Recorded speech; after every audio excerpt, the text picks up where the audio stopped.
আসসালামু আলাইকুম, কি অবস্থা ভাই? বেস্ট, আমি Shuvo and welcome to my channel Shahidul Shuvo. এখন সময় 8:17, গন্তব্য জানি না, এমনি বের হয়েছি, কোথায় যাওয়া যায় দেখা যাক। বর্তমানে বের হয়েছিলাম একটা কাজে, সেটা হচ্ছে মোবিল চেঞ্জ করলাম। এখন আমার বাইকের বর্তমান কিলো হচ্ছে 3245। তো এতদিন আমি মিনারেল ইউজ করছি, তো এই ফার্স্ট টাইম আমি ফুললি সিনথেটিক লিকুমিলিটি NW40 ইউজ করলাম। দেখা যাক এটার ফিডব্যাক কী পাই, মাইলেজটা। তো এটা মাত্রই চেঞ্জ করলাম। চেঞ্জ করার পরে ফ্রেন্ড বললো যে কোথাও ঘুরে আসি। অবশ্যই এখন আমার জানা নেই গন্তব্য কোথায়, তো বললো চলো যাই। ভাই বৃষ্টিতে রাস্তাঘাটের অবস্থা কি! আর সবচেয়ে বেশি ভয়ঙ্কর হয়েছে নুড়ি পাথরগুলো। ভাই এই নুড়ি পাথর যদি চাক্কার নিচে পড়ে, মানে এই রাস্তাঘাটগুলো, এই ফ্লাইওভার, এই রাস্তাঘাটের কাজ কাম করতে করতে করতে রাস্তাঘাটে এমন একটা অবস্থা হয়েছে, রাস্তাঘাটে প্রচুর নুড়ি পাথর পড়ে আছে, যার কারণে যেটা বাইকারদের জন্য খুবই একদম ভয়ঙ্কর ভাই। কারণ একটা পাথর যদি আপনার বাইকের নিচে পড়ে, বিশেষ করে সামনের চাক্কায় যদি পড়ে, আর আপনি যদি সামনের চাক্কাটা ব্যালেন্স হারাই ফেলায়, ভাই কোনো বাইকের সাধ্য নেই সে বাইক সে ধরে রাখতে পারবে। এটা পড়বে বাধ্যতামূলক। এই জন্য একটু এই রোডে যারা আসবেন আর কি, এই যে এয়ারপোর্ট রোডে, তারা একটু খুব সাবধানে বাইক দেখে শুনে চালাবেন। আর আমিও চেষ্টা করি সবসময় এটা, যে বাইকটা দেখে শুনে চালাই। একটু আগে চালাইছিলাম আমি মোবিল চেঞ্জ করার আগে, ওই সময়ের স্মুথনেস আর এই সময়ের স্মুথ দুইটার মধ্যে কিন্তু আকাশ পাতাল তফাৎ। এখন মনে করেন বাইকে একদম ক্লিন স্মুথ, পিক আপ দেওয়ার আগেই দৌড় মারতেছে ভাই। এখনও ঈদের ছুটি, আজকে ঈদের তৃতীয়তম দিন, তো রাস্তাঘাট এখনও ভালো ফ্রি আছে, যেটা আমাদের জন্য সুখকর, বিশেষ করে বাইকারদের জন্য। আবার আরেকটা জিনিস আমরা সবসময় মাথায় রাখবো, যেটা হচ্ছে আমরা কি করি, যে ঈদের মধ্যে যে রাস্তাঘাট আমরা ঢাকাবাসীরা ফাঁকা পাই, এই ফাঁকার খুশিতে মানে আমরা উড়াধুরা টানি আর কি, কোন এদিক ওদিক কোনো দিক লক্ষ্য না রেখে, যে ভাই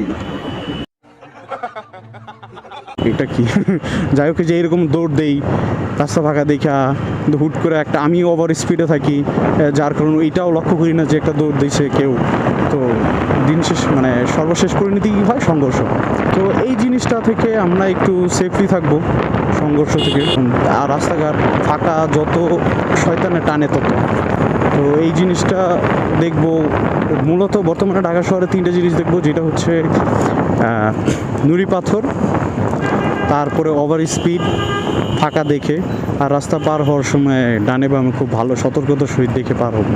আর আমরা যারা বাইক চালাবো তারা অবশ্যই হেলমেট ইউজ করব, কারণ সেফটি ফার্স্ট ভাই। কারণ যদি আপনি কোনোভাবে, যে নুড়ি পাথরের কথা বললাম, পড়ে গেলেন, চালা না করে পড়ে গেলেন অল্প স্পিডে, আপনি ধরেন আমি যে স্পিডে চলছি এখন এই স্পিডেই, কিন্তু আপনি ধাপ করে পড়ে গেলেন, মাথার মধ্যে আঘাত পেলেন তখন।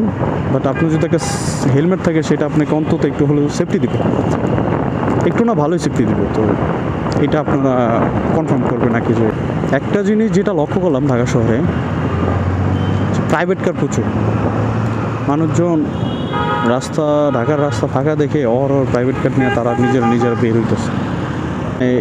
এই যে প্রাইভেট কারগুলা মূলত দেখতেছি, এইগুলা হয়তো ঢাকা ছেড়ে যেগুলো গিয়েছিল ওগুলো আসছে, ওগুলো ঢাকার মধ্যে ফিরে আসতেছে। এই যে দেখ ট্যাক্সি, এটি সব ঢাকায় আবার ফিরে আইতেছে, ব্যাক করতেছে।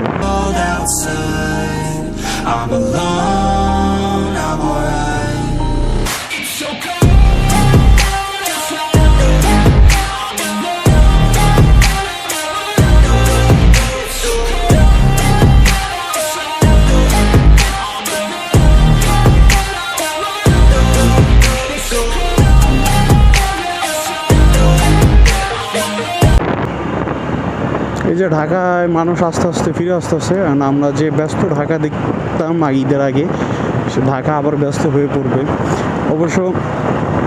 মানে আমরা এই ঈদের যে ফাঁকাটা, এই ফাঁকার মধ্যে যে ঢাকাটা যে সুন্দর হয়, ভয়ানক সুন্দর, এই সৌন্দর্য দেখার জন্য আমরা শুধুমাত্র ঈদটার অপেক্ষা করি। আচ্ছা ভাই, এইটা আর কি বাইকারদের উপর একদম নির্যাতন ভাই, মানে পাশ দিয়ে যাচ্ছি উপর থেকে এটা থুতু ফালা, এটা কি ঠিক ভাই? দেখে শুনে তো ফালাবা ভাই, বাইকার হয়েছে তো কী হয়েছে, ছোটো যানবাহন হয়েছে কী হয়েছে ভাই, যত ঝামেলা যত সমস্যা সব টু হুইলের উপর তো যাবে, তারপর শুধু তোমাদের একাই ভাই, এটা ঠিক না। যাই হোক, আপনারা যারা বাসে ভ্রমণ করেন তারা একটু জিনিসটা খেয়াল রাখেন, জানালদা থুতু বা কোনো ময়লা আবর্জনা এগুলো ফালাইতে গেলে তো একটু দেখে শুনে ফেলেন ভাই। আমরা বাইকার অনেক ভোগান্তিতে পড়ে গেছে। ধরেন আপনি একটা বোতল, খালি বোতল ফালাবেন, আপনার দুধ করে না দেখে জানালদা ফালাই দিন, পাশে আমরা বাইকার হয় তো একটা বাইক, এটারও একদম চোখের সামনে ইশারা করুন। উনি তো ধরেন আমি তো একদম আতঙ্কিত হয়ে যাবো না যে জিনিসটা কী আসলো, তখন কন্ট্রোল হারায় কোনো একটা দুর্ঘটনা ঘটতে পারে। তো যারা বাসে যাত্রা করেন তারা একটু খেয়াল রাখেন, দুর্ঘটনা তো আর বলে কয়ে আসে না কখন কি হয়ে যায়। যাই হোক, আপনারা একটু রাতে রাস্তা এনজয় করুন।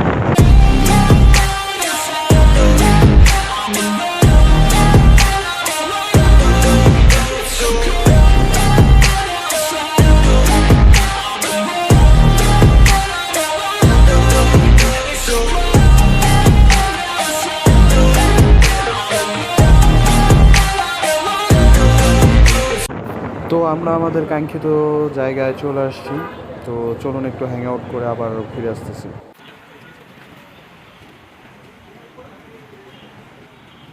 আসসালামু আলাইকুম, আবার ফিরে আসলাম। আমরা এই সারপ্রাইজ প্লেসে নিয়ে গেছিলো আমার ফ্রেন্ড, সেখান থেকে হ্যাং আউট করে আবার ব্যাক করলাম। এখন বাসায় যাওয়ার পালা।